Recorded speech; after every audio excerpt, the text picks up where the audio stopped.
your number one hype gal here, and welcome to the weekly warm-up, your weekly dose to feel a little more confident and a lot more human. I'm Jess McDowell, and each week I'll share life updates, mindset shifts, product faves, the little things that help me stay grounded, energized, and moving and grooving. Whether you're heading out for a jog, sipping your morning coffee, or just need a midweek pick-me-up, this is your warm-up for living a real balanced life. So take a breath, shake it out, and let's dive in. Welcome back to the weekly warm-up podcast. I'm your fearless host, Jess, as you know.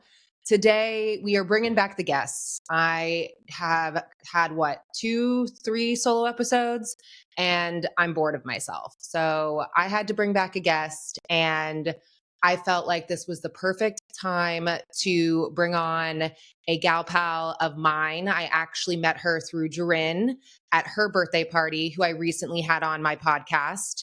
Hello, and thank you so much for having me, Jess. Anytime. I'm so glad you're here. And also that we were able to make this happen. You are on Pacific time, right? I am. Yes, I'm in San Diego, California. Whoop, whoop. Yeah, we're going to get into that as well. I mean, since you actually started about talking about that, let's dive in. Why don't you give us a little brief bio, where you're from, education, where you currently live, all the interview, first date, fun stuff. Beautiful. I love it. So my name is Stephania Oaks, and I originally am from Phoenix, Arizona. I have been living in San Diego, California now for almost 10 years. So we're into my 9th and a couple months year. So it feels like I have really claimed the residency here. Yeah, definitely. After 10 years, you claim it. For sure. I told myself 7, so we've been here. Yeah. So all of that to say, my whole childhood, all my memories are in Arizona. I did live in Tucson for a brief stint of time. I went to Arizona State University, where I studied business management, and I was going for a minor. I was one class off, but it was going to be a lot of work. So I just decided I learned enough from it. And along the way, I also got certified to be a personal trainer. Love it. And I also did classes. It was a side job that I had at ASU. So they paid for all my certifications, and that's really where I fell in love with fitness. I had no intention of making this my career. It was totally supposed to be a hobby, and I was going to go work in banking. That's really boring, and I hate sitting. So it wasn't for me. Like complete opposites. Yes. But I will say, I think there's a lot of parallels between finance and fitness, so we can get into that a little bit later. Yeah. As far as staying diligent and as far as consistency and creating good habits, I see that there's a lot of parallels. Yeah. No, that's actually really interesting. Wait, we're going to have to mentally mark that down, because I do want to talk about that. Yeah. I like that you're able to kind of put those two together. Yeah, definitely. And then the other thing I learned along the way is that everything is business. Whether you want to be a doctor, whether you want to be in fitness, everything is business. We cannot ignore that fact. And so I really feel like my background in business management has always helped me. Leadership skills, marketing, PR, how to present, like all of these things are so important in any career. All right. So your journey with fitness, you mentioned that you got certified in college. You made it a little bit more of just, additional income on the side while you were doing, business school. What got you to then catapult yourself more into the fitness industry? You talked about the banking and stuff, but what really sparked something in your soul that you felt like you wanted to go into the fitness route? I truly love presenting. I feel like that's one of my greatest leadership skills. When I was working at the bank in the finance world, I maybe spoke to 30 people a day, right? So it wasn't enough of that stimulus for me. I really, really missed teaching fitness classes to a group of people. I was a member actually at the time at the very trendy downtown gym here. And I was like, you know what? I need to go for it. I need to get back into fitness. I'm going to ask for a job here. I'm going to scoop up all the classes I can. I'll get jobs all over. And that's exactly what I did. That's so type A of you. I love it. I love it. You're just like, you know what? I'm going to go in and ask, and then I'm going to take over all of them. And I did. So the funny thing is, when I auditioned to become an instructor at that gym, they were looking for a bar instructor and a spin instructor. Didn't teach either of those things before. So I didn't kill the audition. I didn't do that great. but I was very resilient and persistent. Yeah. So my boss made a deal with me. She said, "Listen, I'll teach you how to teach spin," which I had no interest in, zero. Okay, this is way before Peloton. Spin, in my idea, was not cool, Really? and I've always loved it. That's wild. Why? Sorry it's to so funny. interrupt.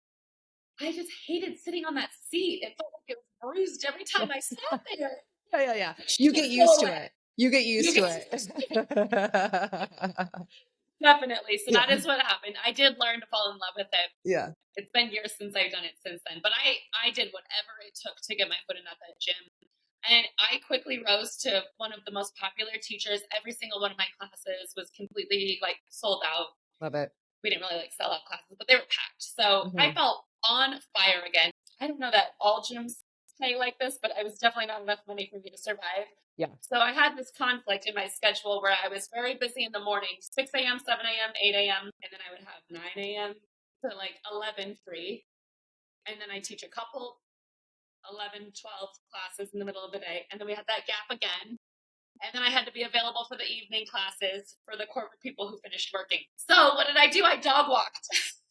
Oh, I love So I that. started, Well, it keeps you yeah, moving though, because that's the hardest part is those in between times. And it's the mid morning's not too bad because you still have that energy and you still yeah, are, the first half of the day. But those evening classes, I mean, especially if when you're doing it routine, people don't understand, how much effort it takes to show up to those. And then not a only that, lot. but then have to be in front of people and give your 100% because anyone that's coming in the morning and is coming in the evening is going to expect the same thing that you give, to your morning or to your evening. And I And mean, they deserve that. yeah, exactly. And in that in between time, I mean, you can crash and crash hard. So, I mean, doing something like Yeah. dog walking that's great because then it can keep you kind of moving and grooving. And it was lovely. It was easy. I ended up taking on all these fitness people as my dog clients. So then I would also house sit. So Oh, wait, I I love was that. all over Yeah. downtown with fitness, with puppies, with steps. I was teaching like 28 classes a week. I was getting like 20 to 30,000 steps a day. It was a really wild time in my young 20s, but I loved it and I wouldn't have traded it for anything. Yeah, it was great. Along kind of came COVID along the way. And I would say that at that point, I wasn't ready to change my lifestyle, but I knew it was not sustainable. Yeah. So I had this moment to take a pause during COVID, and I created an online platform called the Sweat Obsessed. And it was kind of more on that format of a group exercise program. So one day we did lower body, one day we did upper body, one day was HIIT, one day was yoga, and one day was like a mat Pilates class. As the world started opening up a little bit more, I started noticing the trend of my online program not getting as full anymore. In addition, I really missed my in person connection. So I decided, okay, I don't want to go back to teaching 28 classes a week and dog walking. So, how can I see my life moving forward?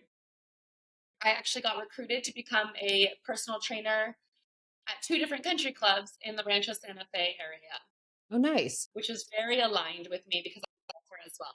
So I started working at both of them. Once I started getting really busy at one of them, I let the other one go. And so I was there for about 5 years and I took on a lot of one on one clients. I taught classes a little bit or I would sub, but I also had an amazing mentor during that time who taught me and filled in all the gaps of everything that I had been lacking as a trainer since the bulk of my experience really was group classes. Yeah. It's total two different elements. It is. It is. And I was so much more interested in the personal training. Hmm. And along during this time in 2020, I started dating my now fiance, who's a chiropractor. And his undergrad is in exercise physiology. Hmm. And he's super passionate about all the same things. So between my mentor and between my fiance, Sam, I really learned so much to appeal to that audience.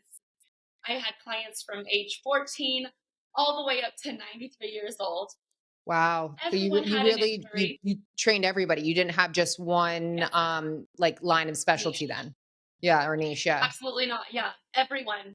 I have young clients with special needs, teenagers, mothers, people who never had children, I had men, women, elderly. So it was very fun. Every client was very different.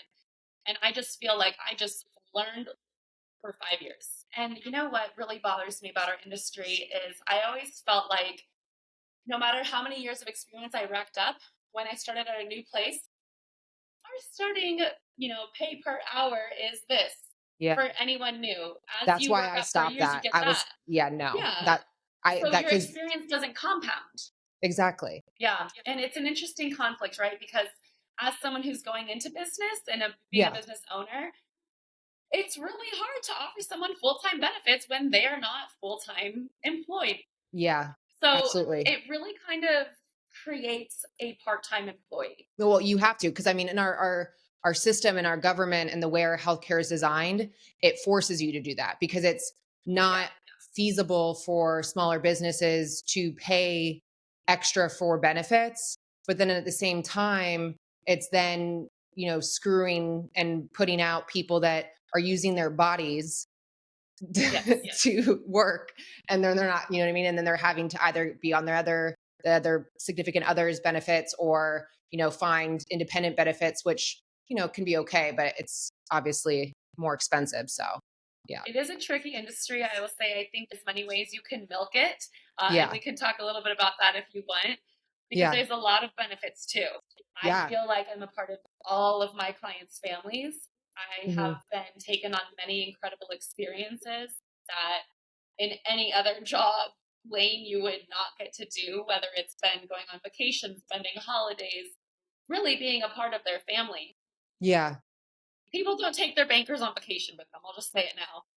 No, that's touche. Yeah. You are very right. However, They will if take like you. having stability, yeah, they take me. But if having a family and stability and owning a home are important to you, then fitness is not the right path.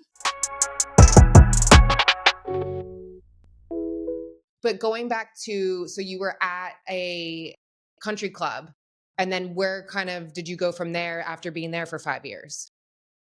So that's where I'm at today. I am making a transition, and we've been making this transition. I took a step back from the country club because my fiance decided that he was going to open his own chiropractic clinic. At the Love that. time, he had an investor, and so I was not going to be a part of the business. Of course, I would be there to help him and support him and plug him and give him referrals.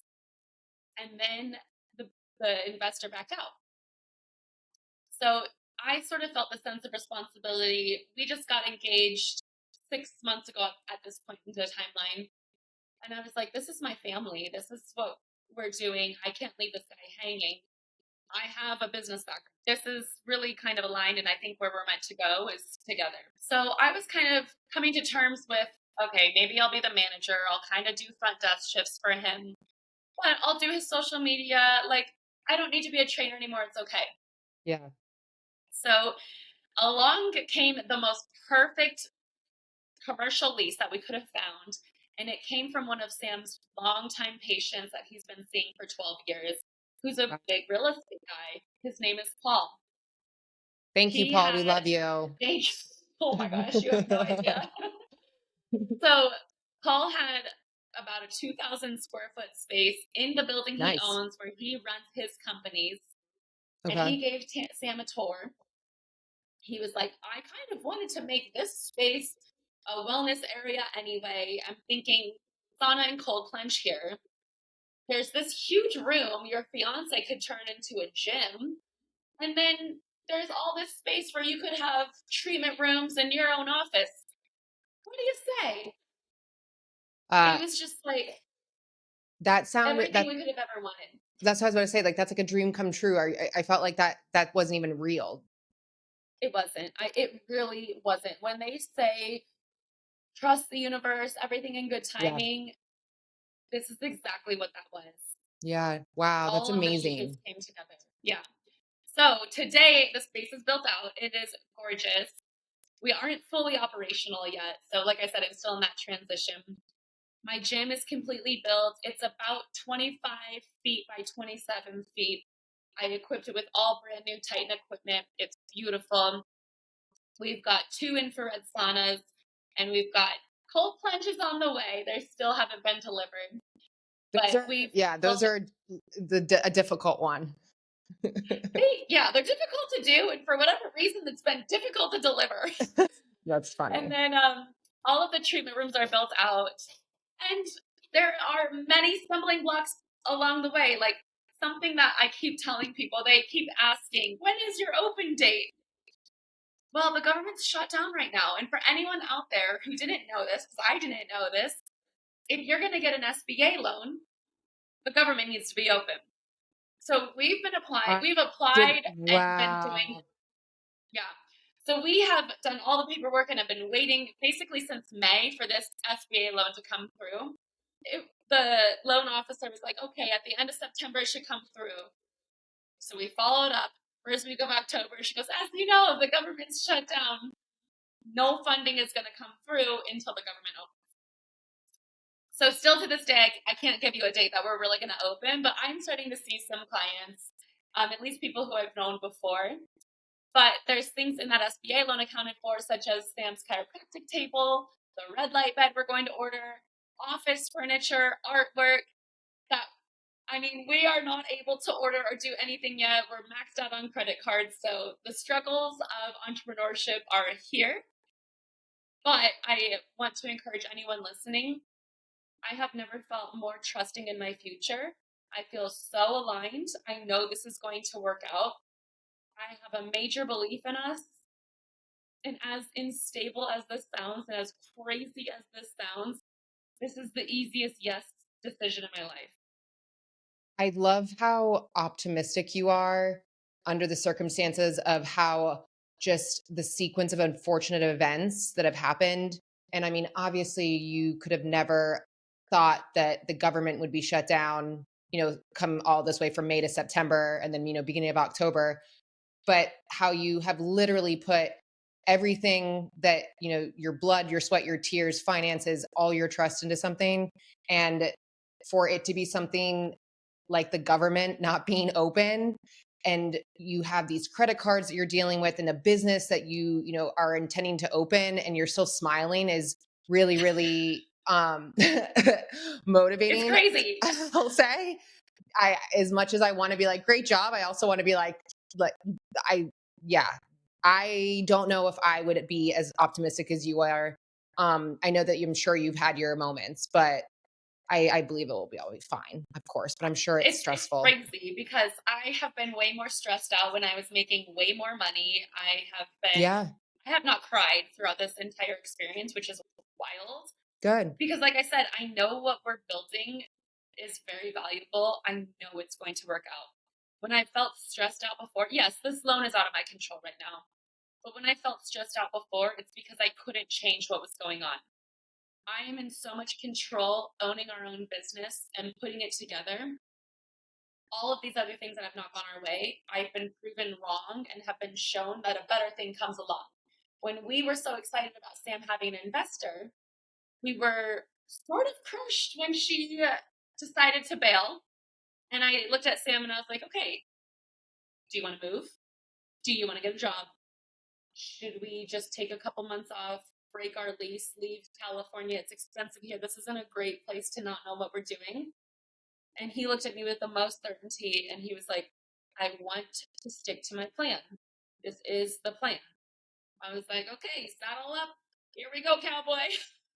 You're so So, supportive. I love that, though. That's such good energy. oh, I mean, not that, I mean, since this was such a rewarding thing for both of you, and you're not in the same industry, but you're in very, very similar industries: wellness, health, fitness, chiropractic.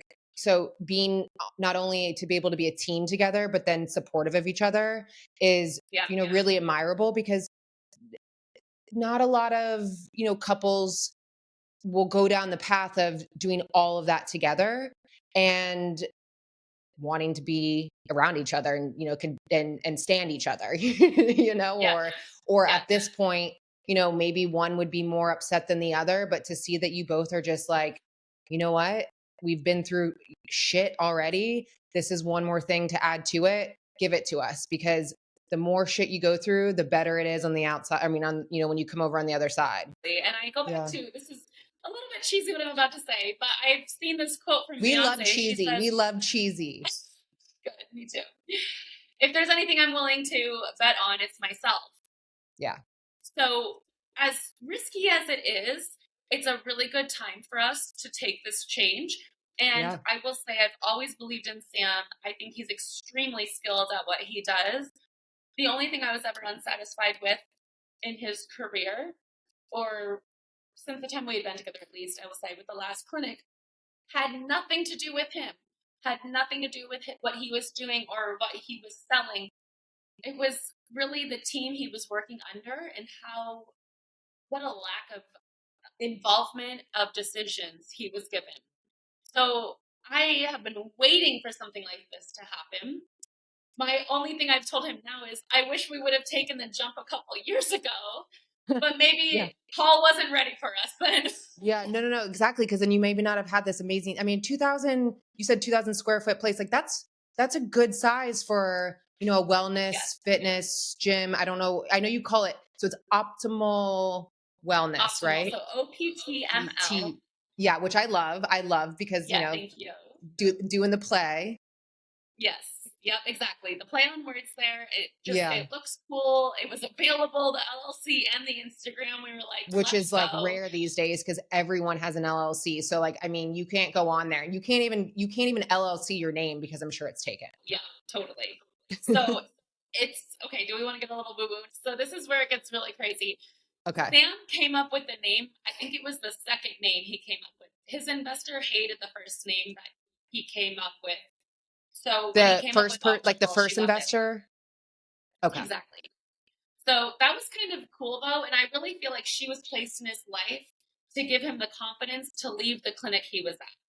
I'm Okay. not sure he would have as easily taken this jump if there wasn't her safety net, because the deal with her was she was going to supply a really great salary, buy him a brand new car, cover the expenses, but he was going to have to do all the legwork Okay. and then split the money, right? Yeah. So that was a little terrifying, of course, when there was like no guaranteed money, no brand new car, yada yada. So Sam is an amazing meditator. He has meditated every single day since I've ever known him, which I Wow. really admire about him. I would love to be able to say that about myself as well, but it's something I need to work on. Yeah. Ditto. So Sam has been a master manifester himself. And unfortunately, during this whole transition in time, he had a cousin who passed away due to suicide. And he meditated and wanted to speak to his cousin. And he said, please give me a sign. I really need some guidance and some help. I want to know that I'm doing the right thing.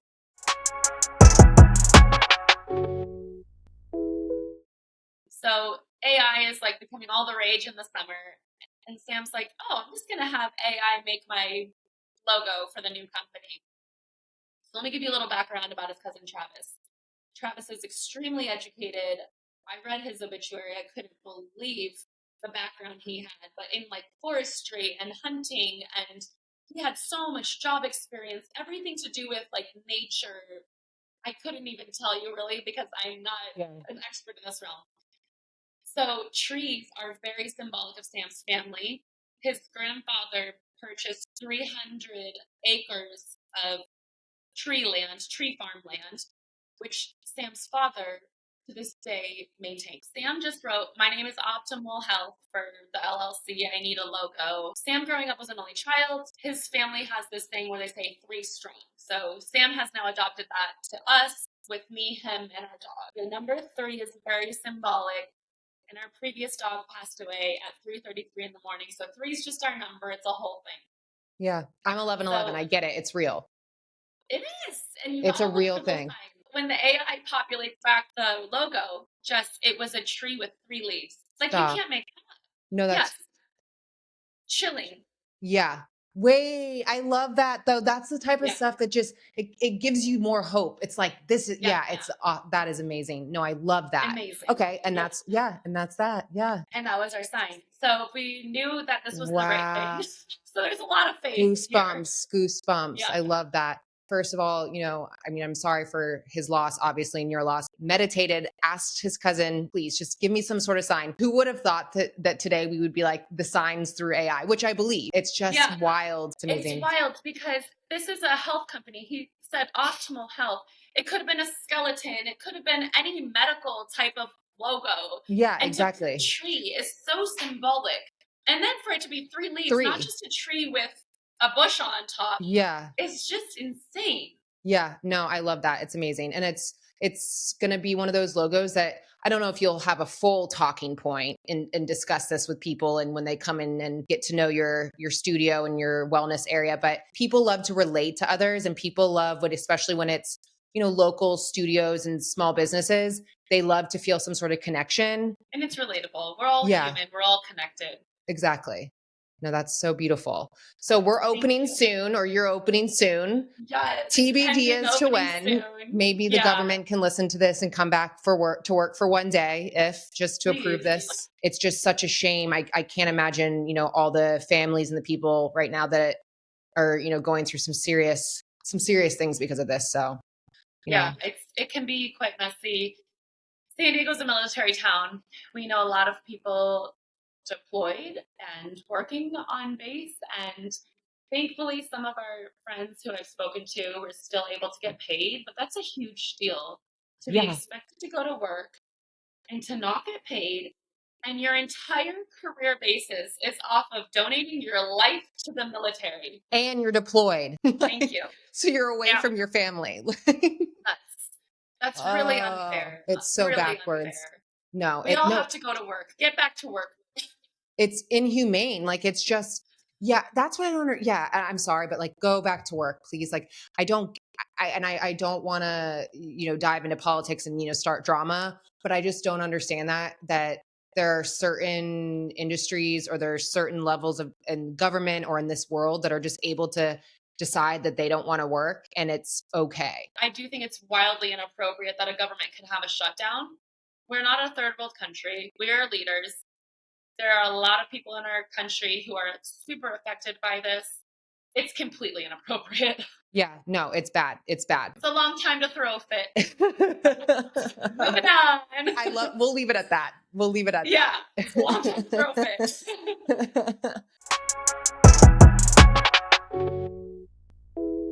So not everyone loves fitness, as we both know, right? That's one of the biggest challenges with our jobs, is getting people to really adapt this into their lifestyle and to appreciate it. Some people hate working out. They are never going to be excited to do it, right? Yeah. They don't understand how they could be in so much pain from one workout and then there's no result the next day. It's the same with saving money. It's the same with making investments, right? You make an investment now, you put a little bit of money into something, you wait and you wait and you wait, and then boom, finally you start to see a return. Same with our workouts. You work and you work and you work and you work out, and then finally that needle starts moving.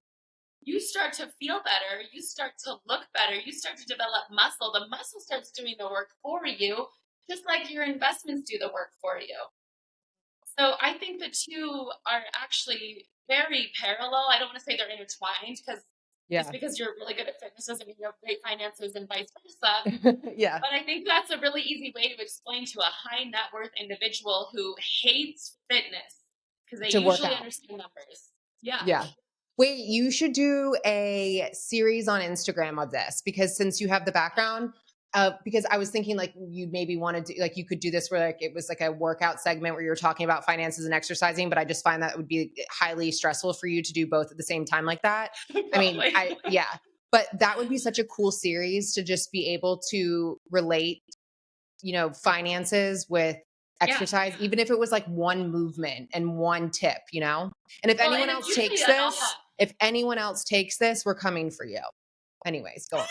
They wouldn't be able to do it as well as I thought about it for you. Exactly. No, but I mean, that's the reality of it, is like, people have not believed me when I said some of my fitness goals have been the same goals for 10 years. Yeah. How could that be? You look so fit. You look so good. Your body fat percentage is this. Do you know how hard it is to do a pull-up? I worked on getting pull-ups for 10 years. Mm-hmm. Most people give up so fast. And one of my Yeah. favorite quotes comes from Usain Bolt, the sprinter. He goes, I worked so hard every day of my life for 4 years to run like 8 to 10 seconds. It's in that to me is the most I feel like they should be the top of peak of athletes just because of the fact that they work so hard for 8 seconds. That 8 short amount of seconds. time. Yeah, And not a even if you're a 3-hour gymnast, what, game. you have 2 minutes to show? Yeah, crazy. Yeah. So Yeah. when you can look at it that way, I think fitness becomes very relatable to all levels Yeah. because no matter where you start, no matter where you're at, we all have to put in that same effort. What is really hard for me is probably the same like level of difficulty hardness for a beginner for what they're doing Mhm. because you always move the needle. You always increase the rate and weight. Um, Mhm. you're always pushing yourself more. So there's never this moment where fitness becomes easy. There really shouldn't be. Well, no, and if you think about it too, like you said, if you're going after something for 10 years, just as genetics too, our bodies change, especially as women, as we get older. So if we're, like we're having to not, I don't want to say work harder, but we have to work in different ways to maintain the physique that we want that maybe we had when we were 20. Obviously, it's not going to be the same. Most people don't think about it until it starts affecting them. So Yeah. that's where I've seen a lot of, I don't want to say middle age, but like they're not young when they're thinking that, right? You're Yeah. hot when you're 20 and you've been going out and getting drunk and eating Taco Bell and it's all good. You wake up with a 4 to 6 pack still and you go on Yes. spring And you break go and and it's do it all good. again. Yeah. Yeah. And then you hit like around 30 and you're like, wow, things just take a little bit longer here. And I think that once it starts affecting you and you start seeing your body doesn't bounce back the right way that it always has, that's when you're like, okay, now it's time to get smart with my routines. Now it's time to get a little bit more diligent Yeah. because it becomes more important. You don't drink, do you? I gave up alcohol 10 months ago. Yeah. Wait. So when that would be right around when I met you then. I gave it up December 27th of 2024. So I had been sober for about 5 months when I met you. Yeah, yeah. That's amazing. How's that going if you don't mind me asking? I would love to talk all about this. It is going fantastic. And quite honestly, when I started this goal, I didn't think I was going to be successful. I just didn't believe in myself. At the time I quit, would have told you I love drinking. I would have told you I love an espresso martini. I love margaritas. And I really, truly did at that time. I also knew that there's alcoholism genes in my bloodline. And I Mhm. started feeling like every time I drank, I felt worse and worse and worse. I would black out very easily. I would throw up very easily. It was a little bit hard to like turn the knob down. I would Yeah, always want the next drink. And I was that's viewing relatable to alcohol me. like a luxury. I kind of felt like, oh, name brand, like, oh, there's Vouv around, pour me more. And I had to kind of take a step back and I'm like, you know what? Let's take a year off of drinking. You've drank for 10 years straight now, from 21 to 31. Let's take 1 year off and then we'll drink again next year because you'll be all healed, was my mindset going into it. Now, this is a good tip actually for fitness and nutrition. Maybe you can relate it to other places in your life too. If you're trying to give something up, tell yourself it's always there for you in the future. And I stopped drinking. I told myself I can always become a drinker again. Alcohol's not going anywhere. It's not going extinct. It's not flying off the shelves at a rate that I couldn't have a margarita next year. But just give yourself a year. Didn't tell anyone that I was doing this goal. Which I maybe would have been tripled. is a good thing. Maybe that's a good thing. I needed to. You know why? The pushback is real. Yeah. If you are considering stopping drinking, I was going to talk don't about tell that your after. friends. And when you are very confident in holding firm boundaries. And so I'll talk about even something that I had sent the group chat for Duran's 30th that helped me before I went on the trip. But all of that to say, I made it 4 months before I told people I'm not drinking all year long. Were you not in any social setting for I mean, I don't go out a ton. So I mean, I could go for a couple months without being in major social settings of drinking where, it's not obvious, but were you never in a setting where you would have to be The uncomfortable first or couple have to say months of the year anything? is easy. Okay. So January, a lot of people don't drink. Oh yeah. January, So I February, blended right in. March. Yeah, yeah, yeah. February, pretty simple still. I might have lied to people. My go-to lie was, oh, I'm on an antibiotic. I can't drink right now. Did people think you were pregnant? Yes. So many people thought I was pregnant. I was going to say that because you're in a relationship and all and you're engaged. Yes. Well, I love yes. it. We went to New York City with a group, and I was sitting there at dinner, and I passed on the drink, or I might have ordered iced tea, and Yeah. immediately, are you pregnant? It's so annoying, but I get it. But at the same time, it's like, no, maybe I just want a effing iced tea. Right. And it's so crazy to me how much I've learned about the cultural like ingrain we all have around alcohol. Yeah, yeah, yeah, yeah, So yeah. March was a little tricky only because we threw an engagement party. A lot of people. And we Yeah, had and a it's your full bar. engagement party. I get it. Yeah, yeah, Right. yeah. But I wasn't tempted to drink. But I think people were shocked that I didn't drink all night long. People assumed that I was going to go back to it. I will say this, and I'll be honest. I would be shocked too, in the sense of engagement party, natural scene to have a good time, dance, drink champagne. You don't have to go. You don't have to go blackout. But yeah, it is a normal thing, and I think also too in our society we have normalized the idea of engagement party. You should party. Why aren't like you're not celebrating if you're not drinking? Yeah. There's Yeah, a huge mindset around celebratory events and vacation, holidays with yeah, drinking. It's a huge yeah. association. And so another thing I did to help myself in those very couple of first months is I read a book and it was named Aaron Carr's How to Quit Drinking Without Willpower. And I listened to that every day to work. But this book is incredible because every chapter debunks one of the excuses for why you think you're a drinker.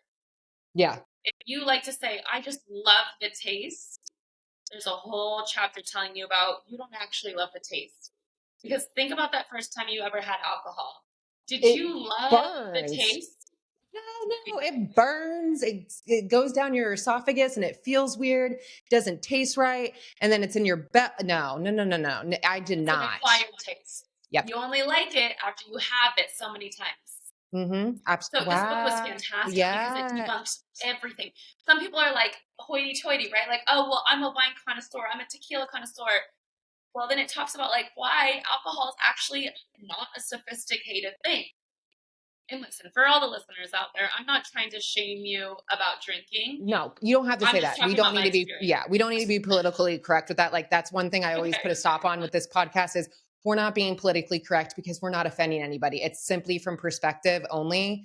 And I think that what you're doing is great. And what happened to me is when we went on our trip where I got engaged last year to Italy, I drank so much the night we got engaged, lost my phone, threw up, felt terrible, slept through the first half of our cooking class. I didn't drink the rest of that trip. I bet. What that taught me is that I can be in Italy and not drink wine and have a great time. Good to Until you know. do it, you will never know. And did you ever feel any type of regret ever? Or I know that sounds insane to say. No, listen, no one ever regrets not drinking. Yeah, Everyone no, I has get a it. time here and there where we regret drinking, where you call people and you Recently. apologize, where you send messages you didn't want to. Maybe you didn't behave the way you wanted to in public. And that's what this book talks about as well. And you have to be prepared. You have to be mentally prepared. Yeah, it's definitely such a socially ingrained thing that you really need to be confident in your decisions because there's been plenty of nights that I went out with friends and I said, I'm not going to drink. And by the end of the night, I'm drunk because my friends pressure me so much. Here's this, let me buy it for you. It's okay, we're having fun. And the way that people word it makes you feel like you're being the hindrance if you don't drink. There's a lot of holidays in the year. And I get invited on a lot of vacations. Yeah. So then it was still very regular for me. So and also too, when you haven't done it in a while, because that's how I am. It's like, for instance, recently there was an event that I went to and I haven't drank in a while. And so you go 0 to 100 because you're wanting to have so much fun. You haven't drank and your body's not used to it because you've basically detoxed. So you're good to go. And then, you're throwing it down. Yeah, I get, yeah. So it's just and it hits you a lot harder. people view you very differently. And so it changes what you get invited to. I will still go out to bars. I will still go to happy hour. I will still hang out with the group. I'll order a non-alcoholic drink. There's mocktails everywhere. I don't get invited nearly as often, which is fine. At But then this you point, find out who the people that you need to be around are, then you find out bingo. that, yeah, because then And they really along the didn't. way, you gain more clarity. So Yeah. your brain changes when it's been sober for 6 months. And that is a really hard reality to come into touch with. You find out who your friends are. I have lost so many friends this year, and it's okay. We've grown apart, different things have happened. I have not been getting some of the same opportunities, but I've never felt more in alignment with myself. Since we've been talking about your business endeavors and now we've been talking about you being sober and just how you've really put your life on this positive trajectory, moving forward, I always see you on social media. Obviously, we follow each other and you just have a really positive energy to you. You're always motivating. You're always, full of color and you're smiling. What keeps you motivated? What keeps you wanting to show up for yourself every day? And when you've gone through some, mental health traumas in life, how do you get yourself out of that rut? Well, first of all, thank you. Those are like all of my favorite compliments you could have ever said in one sentence. You're welcome. So thank you. Yeah. Yeah, I think that when we all sit down and we think about what we want in life, I really think we know how to get there. I think if you were to write down all of your problems, in the next line over, you could write down the solutions to all. So when I think about some of the things I want out of life or some of the goals that I have, whether you feel like doing it or not that day, you have to take action. Yep. And I think that's a big misconception, especially for people who aren't in love with fitness like I am. At least we'll start with fitness then. Everyone's like, how do you wake up so motivated every day? I'm like, every run I go on, I don't want to do. I'm committed. It's commitment. It is not motivation. Very few times am I motivated to go do my workout. You know why? Because life is hard. I'm tired. I'm cramping.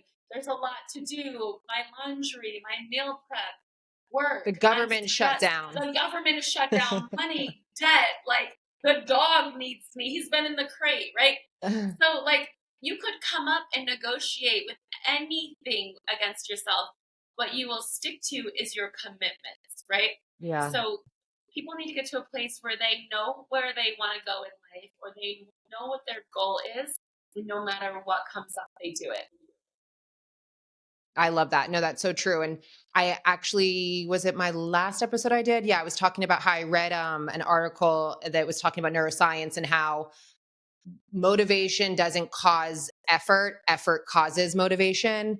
And it was just such a cool thing to kind of dive into because, when we wake up, sometimes we talk about, oh, I'm not motivated today, or like, oh, I don't want to do this. I'm not motivated. And it's like, no, it's not that you're not motivated. You're not putting in the effort in. And I think a lot of anxiety stems from not taking action. And so when you have anxiety, which we're all going to have, go do one thing that helps move the needle a little bit, whether if it's even just go on a walk, get your steps in, whether it's take that phone call, text that person, knock off one thing on your to-do list, take the trash out. You will feel better by taking action. Oh my gosh. Literally, sorry, I had trash on my floor. Like, I don't pile trash up. Don't get me wrong. I had a pizza box and a bag of trash, and my trash chute is down the hall. Like, it's not far at all, but I don't know why this is such the hardest, daunting task. I will do laundry all damn day. I will fold laundry. I will do the dishes. But the fact of me having to walk to drop my trash in the trash chute is the hardest thing for me. And when I do it, I am literally walking back as if I just won, a Nobel Peace Prize. Yes, I know. And we all have that thing. We all have the thing we hate to do, and we procrastinate it. And procrastination is one of the things that can make you feel the worst. Yeah. No, I agree. Something in your life, it could be recent or in a chapter, or you could talk about something in the past, but dealing with mental health, how have you been able to get yourself out of a dark time or a situation that you really just felt like you're trapped and you can't get out, and as much as you felt like there were solutions, it was just you felt like it was a million miles away. What did you do? Well, a couple of things. For one, I really love this quote, and I don't know where I read it or heard it or if I just came up with it. No one treats me better than I treat me. As much as Sam, my fiance, adores me, he doesn't have the capacity to take care of my every single need and want and desire.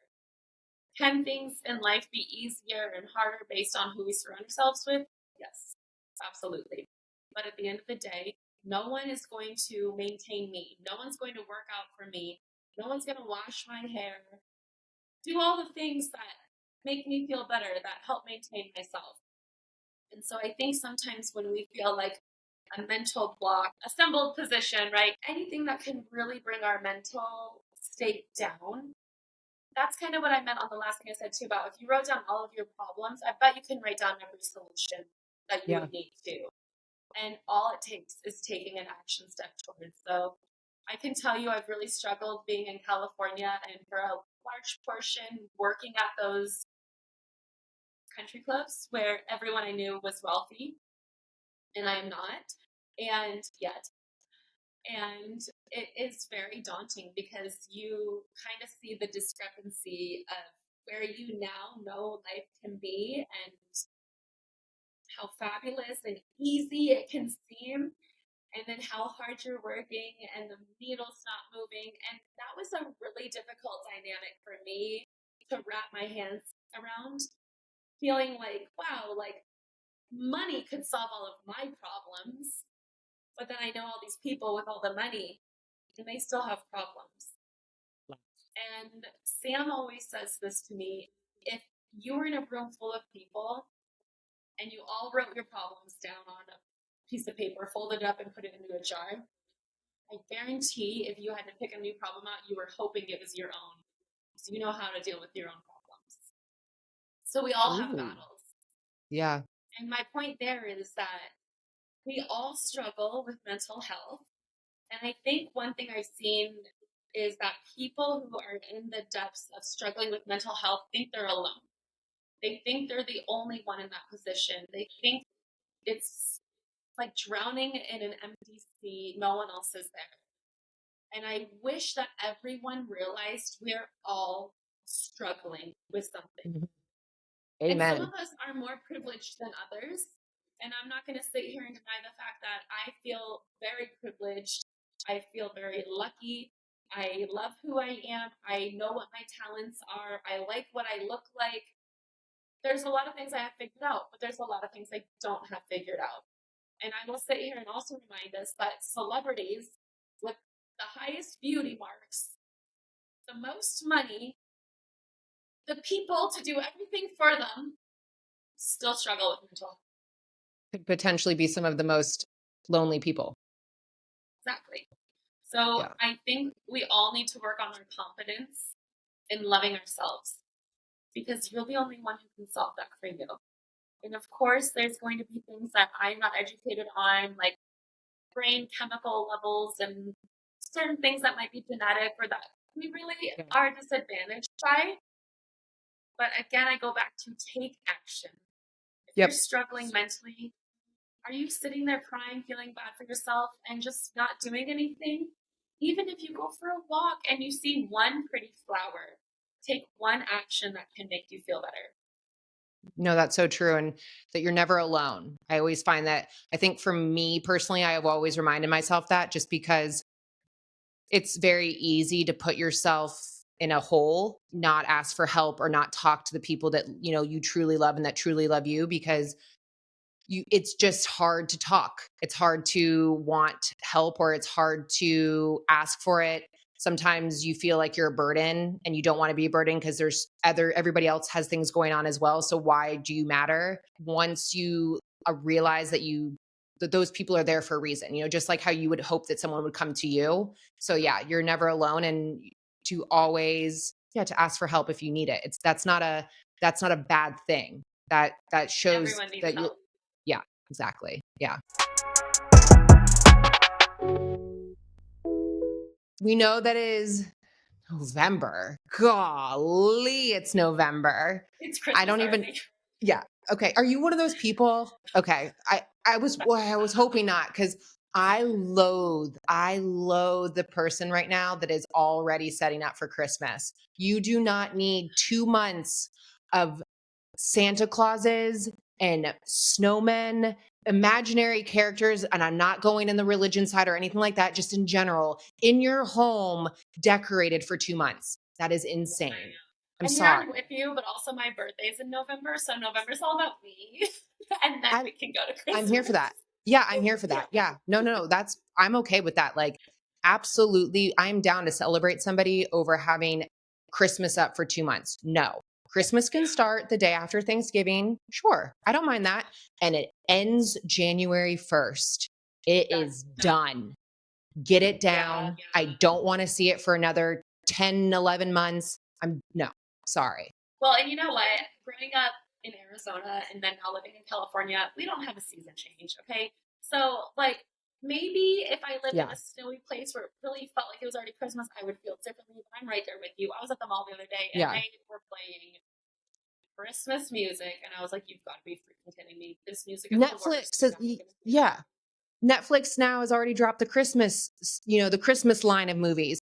Day after Halloween, I don't want to see with the movie Claus or whatever it is. No one wants to see that. Yeah. Why don't we have any good Thanksgiving movies? I would love to see a People love cheesy, what? to rush time away, Yeah. Yeah, that's it. Yeah, you're right. you know, and maybe they think Yeah. of it differently. Maybe they're like, "I'm embracing it more." Yeah, No. I think No. people are always so looking forward to the next thing. Absolutely, 100%. And I mean, like I was saying, I would love like a good cheesy Hallmark Thanksgiving movie where like you fall in love at the Thanksgiving dinner table that is dysfunctional with like your crazy uncle and aunts. Like, give it to me. I would rather Yeah, celebrate that first and then get into the Christmas stuff. But yeah, yeah. anyways, Or I maybe they squirreled. met on Halloween. Ooh, I like that. Oh my gosh, that's like the Nightmare Before Christmas kind of vibe. Yeah, yeah. Yes, I'm here for that. Okay, cool. Well, you know what? Production, I hope if there's people listening and watching about this. Let's make a good Halloween to Thanksgiving movie. Hey, Let's make it let's make it blockbuster. Let's make it, one of those sold out movie theater movies. We need it. This was a really, really great time. And it was just so easy talking to you. And I love that we segued on a few things, but you're always welcome back. And I appreciate you taking the time to be here. Thank you so much. This was such a pleasure. And if anybody has any questions, please send them our way. I am going to Yes. invite myself to do a sequel, as many as Jess will have before. Yes. When the government opens and the day you are able to order your stuff, and then when you open, we will have you back. But also say your business name again and the handles for anything that you want them to follow. We'll, of course, tag it all too. Thank you so much. Yes, our business is Optimal Health. We are located in Pacific Beach in San Diego, right between Grand and Garnett, really close off the 5. Our Instagram is OPTMLHEALTH. And then on Instagram, I am Stephania.Renee. That's STEPHANIA.RENE. You have a really good voice when you were saying that, by the way. It was very... I really do. Show boy. Yeah. RANE. Part of me was like, am I spelling this right? I was like, I hope so. Well, that's that.